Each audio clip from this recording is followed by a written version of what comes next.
नमस्कार दोस्तों, आप सभी का स्वागत है। और बिहार में कन्हैया कुमार की एंट्री होती है। दबी जुबान से लेकर के खुले जुबान तक अखिलेश प्रसाद सिंह जहां विरोध करते हुए नजर आते हैं, फिर पहले दिन पलायन रोको नौकरी दो यात्रा में शामिल होते हैं, लेकिन अचानक से कल उनकी छुट्टी हो जाती है। उनको यहाँ के प्रदेश अध्यक्ष पद से हटा दिया जाता है और उनकी जगह पे विधायक राजेश कुमार को कमान दी जाती है, जो महादलित वर्ग से आते हैं, सुरक्षित सीट से वो जीते हुए विधायक हैं। अचानक से अब ये समझ में नहीं आता कि भाई उनको हटा करके दलित समाज से राजेश कुमार को प्रदेश अध्यक्ष बनाना और कन्हैया की एंट्री, इनका आउट और राजेश कुमार की फिर ताजपोशी। थोड़ा सा आपको समझना होगा कि अब जो है कांग्रेस कुछ बिहार में अलग करने की कोशिश कर रही है। संभवतः लालू प्रसाद यादव के साये से बाहर निकलने की कोशिश कर रही है। जो छटपटाहट दिख रही है, कह सकते हैं ये कोशिश हो रही है कि लालू प्रसाद यादव की परछाई से या उनके साया से कैसे दूर निकला जाए, उनसे कैसे उनके छाया से बाहर निकला जाए। सबसे बड़ी चीज है कि इसमें अभी तक जब से लालू यादव यहाँ पे एक बिहार राजनीति के मुख्य धुरी बने, जो केंद्र बिंदु बने, जब से सत्तासीन हुए, पावर उनके पास आया, तब से कांग्रेस के जो भी प्रदेश अध्यक्ष रहे या जो भी उनके प्रभारी रहे, उनके दरवाजे पर जाकर करके जरूर अपना वो हाजिरी लगाए हैं, जाकर करके हाजिरी लगाते रहे हैं। चाहे जो भी आए, सभी लोगों ने हाजिरी लगाई। लेकिन ये कृष्णा अल्लावरू अभी युवा हैं और ये पहले प्रभारी हैं जो अभी तक ना तो वो लालू प्रसाद यादव के यहाँ गए हैं, ना उनसे मुलाकात करी है, ना तेजस्वी यादव से मुलाकात करी है, ना उनके आवास पे गए हैं, किसी के आवास पे नहीं गए हैं, किसी से मुलाकात वो नहीं गए। सिर्फ अपने कांग्रेस पार्टी के कार्यकर्ताओं से मिल रहे हैं, नेताओं से मिल रहे हैं और बस अपने कांग्रेस के द्वारा जो भी तैयारी की गई जो भी कार्यक्रम है उसमें सम्मिलित हो रहे हैं।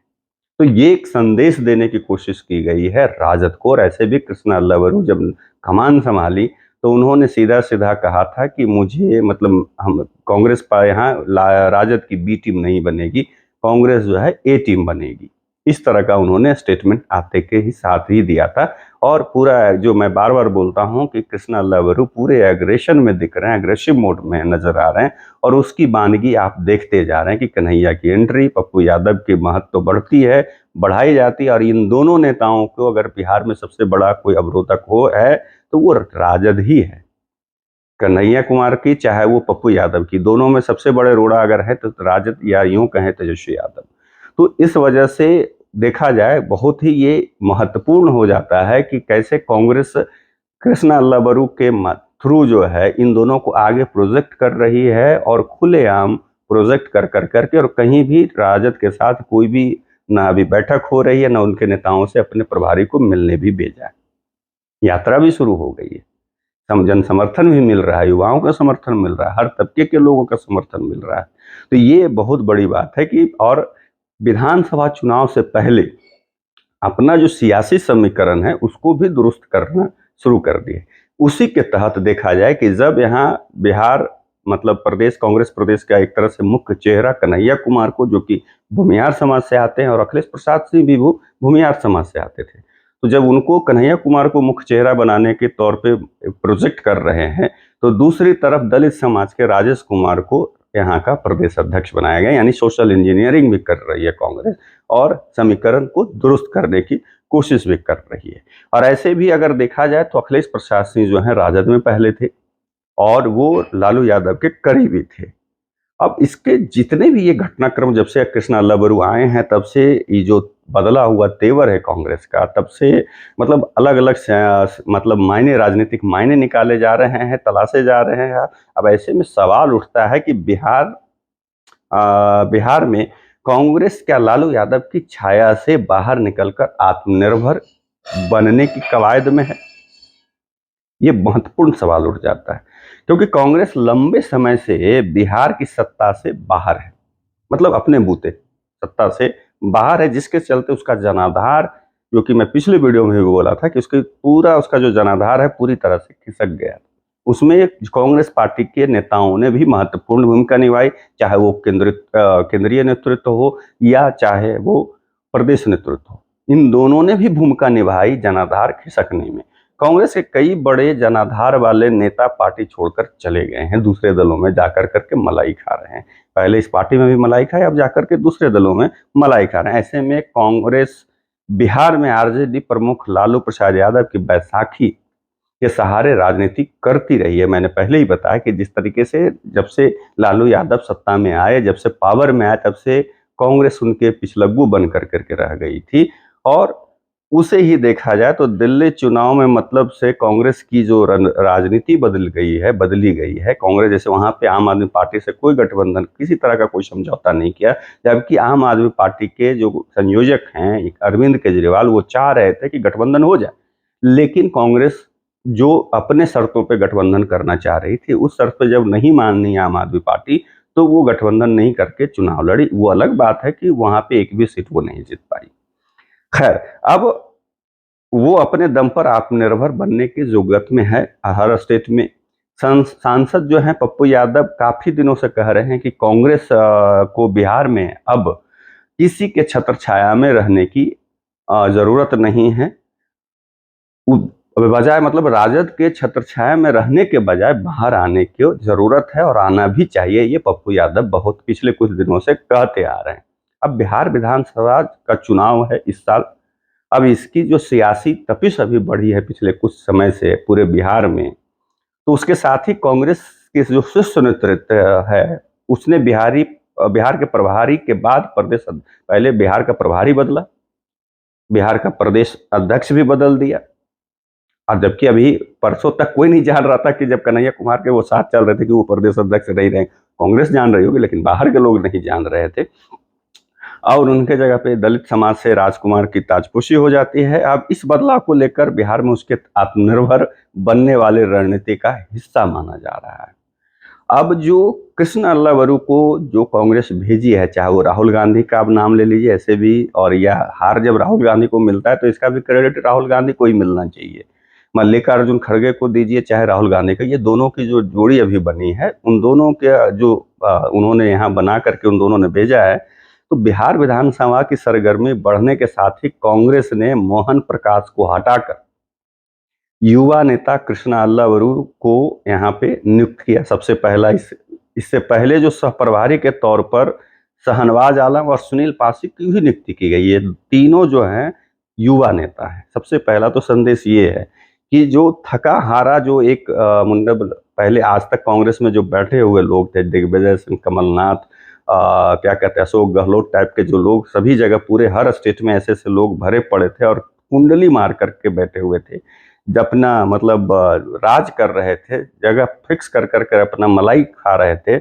उन सभी को एक तरह से, उस तरह के लोगों को बाहर का रास्ता दिखा कर करके तीन नए युवाओं को अचानक से, अब जैसे कृष्णा अल्लावरू को कौन जान रहा था, मतलब जानता हो लेकिन इस लेवल पे कोई नहीं जान रहा था, बिहार के तो लोग नहीं जान रहे थे। अचानक से इन तीन नेताओं को, युवा नेताओं को यहाँ पे की जिम्मेदारी दी जाती है और बोला जाता है कि ये तीनों जो नेता हैं राहुल गांधी के करीबी हैं। अब कृष्णा अल्लावरू से पहले बिहार कांग्रेस में रिवायत, जैसा मैंने बताया कि जो एक प्रचलन थी कि जो भी प्रदेश अध्यक्ष बनेगा या फिर बिहार प्रभारी बनता था, वो लालू प्रसाद यादव के दरबार में हाजिरी लगाना उसके लिए जरूर जाता था। उसको लगाना कंपलसरी था कि वो हाजिरी लगाएगा ही, दंडवत करेगा ही करेगा। लेकिन कृष्णा अल्लावरू बिहार दौरे पर गए, आए, लेकिन ना तो लालू से मिले और ना ही तेजस्वी से मिले। मैं पहले ही बोला। इसके बाद ही उन्होंने कहा कि कांग्रेस आरजेडी की बी टीम नहीं है, विधानसभा चुनाव में ए टीम की तरह लड़ेगी, सीट शेयरिंग पर सम्मानजनक समझौता होगा। यही बात शहनवाज आलम ने भी कही। कृष्णा अल्लावरू ने इसे अपने तरीके से संकेत देने की कोशिश करी है कि भाई मेरे, अगर आप हमारे साथ हमारे शर्तों पे, मैंने यानी जो हमें चाहिए अगर आप वो देते हैं तो ठीक है, हम आपके गठबंधन में साथ रहकर चुनाव लड़ेंगे, नहीं तो अकेले भी हम अपने बलबूते चुनाव लड़ेंगे। अब हमारी पार्टी यानी कांग्रेस पार्टी राजद की पिछलग्गू नहीं बनेगी। इस तरह से अगर देखा जाए, उसके बाद कृष्णा अल्लावरू की नियुक्ति के बाद जिस बात की संभावना, मैंने पहले भी वीडियो बनाया था कि यहाँ पे तनाव है, कन्हैया की एंट्री से तनाव है, और प्रदेश अध्यक्ष जो हैं अखिलेश प्रसाद सिंह, वो तनाव में दिख रहे हैं, वो खासे नाराज दिख बताए जा रहे हैं और वो पप्पू यादव और कन्हैया कुमार के बढ़ते कद से वो परेशान हैं और वो आशंका जता रहे थे कि राजद इससे नाराज होगी जो मुख्य घटक दल है। तो इस बात की संभावना थी कि जब इतना फुल फ्री हैंड दिया गया है कृष्ण लवरू को, तो वो इनके भी जाने की संभावना है और हुआ भी वही। कांग्रेस के सियासी समीकरण को दुरुस्त करने में जुटे लवरू ने 1 महीने के भीतर पहला विकेट उन्होंने अखिलेश प्रसाद सिंह का ही गिराया। अखिलेश प्रसाद को लालू यादव का करीबी माना जाता था, इसलिए ये उनके लिस्ट में हिट लिस्ट में थे और आरजेडी से ही कांग्रेस में अखिलेश आए हैं। उन्हें राज्यसभा भेजने में लालू प्रसाद की महत्वपूर्ण भूमिका भी थी। कांग्रेस और आरजेडी के गठबंधन को डोर को बांधे रखने में अखिलेश प्रसाद सिंह के महत्वपूर्ण योगदान रहता था, अहम भूमिका रहती थी। कांग्रेस पार्टी के भीतर एक ऐसा वर्ग है जो लालू यादव की छाया से बाहर निकलने को बेताब है और उसकी पुरजोर वकालत भी कर रही और करते आई है। ऐसे में अखिलेश प्रसाद सिंह का अध्यक्ष पद से उनकी विदाई लालू के करीबी होने के चलते ही मानी जा रही, सियासी मायने यही निकल रहा है। अब उनकी छुट्टी के बाद जो है कृष्ण लवरू ने अपने फायर ब्रांड और युवा नेता कन्हैया कुमार को बिहार में एंट्री कराई। 16 मार्च से वे बिहार में यूथ कांग्रेस के बैनर तले जो पलायन रोको और नौकरी दो की यात्रा पर हैं। अखिलेश प्रसाद सिंह को हटाकर सवर्णों की नाराजगी झेलनी पड़ेगी कि सवाल का काट के लिए पहले से ही तैयारी कर ली थी। जैसे अभी तक क्या हो रहा था कि अजय राय यूपी में प्रदेश अध्यक्ष बनाया गया, सभी जगह इस तरह से फॉरवर्डों को जब बना रहे थे लोग खुश भी हो रहे थे फॉरवर्ड के लोग। तो यहाँ पे हटाने के पहले ही अखिलेश प्रसाद सिंह को हटाने के पहले कृष्णा लवरू ने दिमाग लगा के, या कांग्रेस यूं कहें कि कांग्रेस ने सियासी चाल बहुत ही बारीक तरीके से चलते हुए कन्हैया कुमार की एंट्री करके मुख्य चेहरा बना करके पहले लोगों को खुश करती और अचानक से जोर का झटका है वो धीरे से दे देती। उसी का है नतीजा कि अखिलेश प्रसाद सिंह कल प्रदेश अध्यक्ष पद से हटाए चले जाते हैं। अब है कि अखिलेश प्रसाद सिंह को हटाकर कांग्रेस मतलब जो यही वजह, मतलब जो मैंने बताया कि जैसा इस तरह का ये हुआ अखिलेश सिंह की विदाई के बाद, इस बात की चर्चा तेज हो गई है कि बिहार कांग्रेस में कृष्ण कन्हैया की जोड़ी जो है कुछ न कुछ तो गुल खिलाएगी ही और इन दोनों के काल का आरंभ हो चुका है। अब इस आरंभ में के बाद अब क्या होगा कांग्रेस का बिहार में, ये तो समय बताएगा। अब जहां तक कन्हैया की बात है तो तेज तर्रार हैं, युवा हैं। मैं बार बार कहता हूँ कि एक अच्छा वक्ता हैं, अच्छा मतलब अपने हाजिर जवाबी के लिए जाने जाते हैं, प्रभावित करते हैं। ये अलग बात है कि तरह तरह के आरोप उन पर लगे हैं, चल रहे हैं, जो भी मामला है वो अलग चीज़ है। लेकिन हर के अपने अपने जो हैं तर्क हैं, उस हिसाब से अब नहीं हम देख रहे हैं। एक सिर्फ आम बिहार के आम नागरिक होने के नाते जो राजनीति को करीब से हम देखते हैं उसके आधार पर ये कह रहे हैं कि वो अच्छी चॉइस है कांग्रेस के और इस चॉइस को लोग बहुत दिन से, मतलब इस तरह के निर्णय का लोग इंतजार कर रहे थे। कांग्रेस के समर्थक हों या कांग्रेस के नेता हों, कार्यकर्ता हों, सभी लोग इंतजार कर रहे थे और वो आखिर अंत में ये देखने को मिलता है। अब जो राजनीतिक विश्लेषक हैं यहाँ पे, अगर मतलब वो उनका जो मानना है कि अगर कन्हैया कुमार बिहार में कैंप करते हैं तो लालू यादव को अपने बेटे तेजस्वी यादव का करियर खतरे में दिखने लगता है। बिहार में अब तक कन्हैया कुमार को कंट्रोल करने में लालू यादव कामयाब है, लेकिन मतलब अब जो कांग्रेस ने कन्हैया कुमार को बिहार के सियासी पिच पर उतार दिया है। कन्हैया कुमार बिहार की सियासत में सक्रिय हो गए हैं और चंपारण से पदयात्रा शुरू कर दी है। अखिलेश प्रसाद सिंह कहते रहे हैं कि कांग्रेस पार्टी जिस तरह से कन्हैया कुमार को बिहार में प्रमोट कर रहे हैं उससे कांग्रेस और आरजेडी के संबंध बिगड़ सकते हैं, ये मैंने पहले ही कहा। लेकिन अब जो है मैंने आपका अगर देखें इसकी कांग्रेस की जो नई सोशल इंजीनियरिंग है कि जैसे मैंने बताया कि कांग्रेस पहले कन्हैया को मुख्य चेहरा बनाया, भूमिहार समाज से, दलित समाज से जो राजेश कुमार आते हैं उनको प्रदेश अध्यक्ष बनाया जाता है।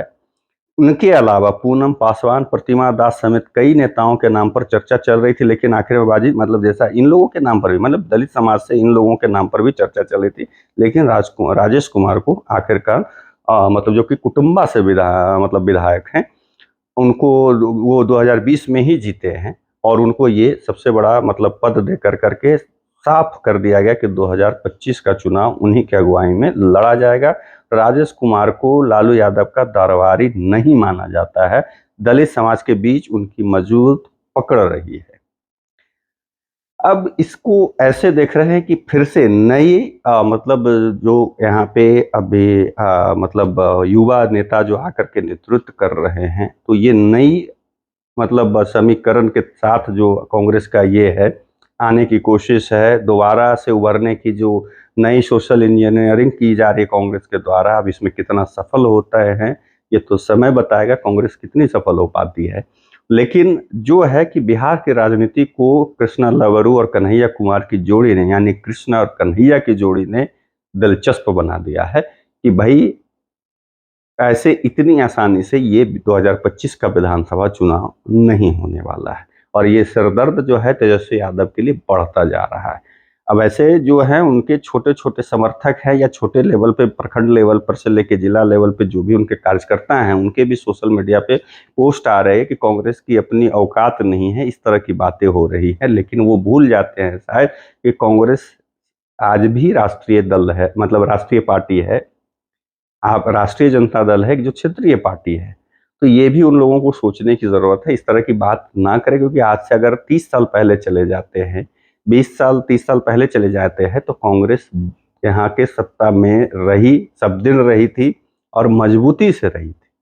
तो ये बात बोलना आज के जो नवयुवक जो नए जो लड़के हैं नेता जो बने हैं राजद के, उनको थोड़ा बोलने से परहेज करना चाहिए।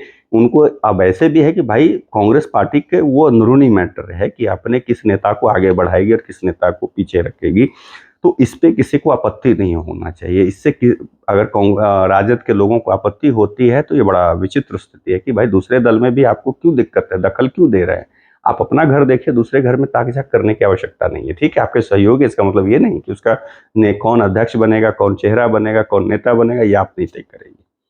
क्या लगता है आप लोगों को कि ये जो सोशल इंजीनियरिंग कांग्रेस के द्वारा की जा रही है, ये जो समीकरण नए-नए जो की जा रही है, क्या फिर से कांग्रेस दोबारा यहाँ उभर पाएगी? दूसरा सवाल है कि क्या कांग्रेस अगर मतलब सम्मानजनक, जैसा कृष्णा लवरू कह रहे हैं कि सम्मानजनक अगर हमें नहीं मिलेगा जगह, तो फिर हम मतलब बी टीम नहीं, हम ए टीम है, हमारी टीम यहाँ पे बन के चुनाव लड़ेगी और सम्मानजनक अपना जो है इनको सीट शेयरिंग का एक तरह से कहें कि वो मांग एक तरह से अभी से ही इशारों-इशारों में बताया है। तो क्या राजद उनको वो चीज़ करेगी? क्या राजद अच्छी सीटें देगी या फिर कांग्रेस अकेले चुनाव लड़ेगी? आप लोगों को क्या लगता है कमेंट करके ज़रूर बताइएगा। तब तक के लिए आप लोगों से विदा लेता हूँ, दूसरे वीडियो में मिलूँगा। नमस्कार।